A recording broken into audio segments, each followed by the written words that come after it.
திருப்படல்கள் 122 1 9 முடிய. ஆண்டவரது இல்லத்திற்கு போவோம் என்ற அழைப்பை நான் கேட்டபோது அகமகிழ்ந்தேன். எருசலேமே, இதோ நாங்கள் அடியெடுத்து வைத்து உன் வாயில்களில் நிற்கின்றோம். ஆண்டவரின் திருக்குலத்தார் அங்கே செல்கின்றனர். இஸ்ரேல் மக்களுக்கு இட்ட கட்டளைகளுக்கு இணங்க ஆண்டவரது பெயருக்கு அவர்கள் நன்றி செலுத்த செல்வார்கள்.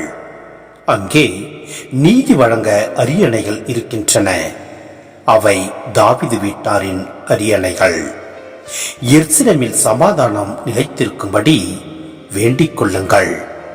உன்னை விரும்புவோர் வளமுடன் வாழ்வார்களாக. உன் கோட்டைக்குள் அமைதி நிரப்புவதாக.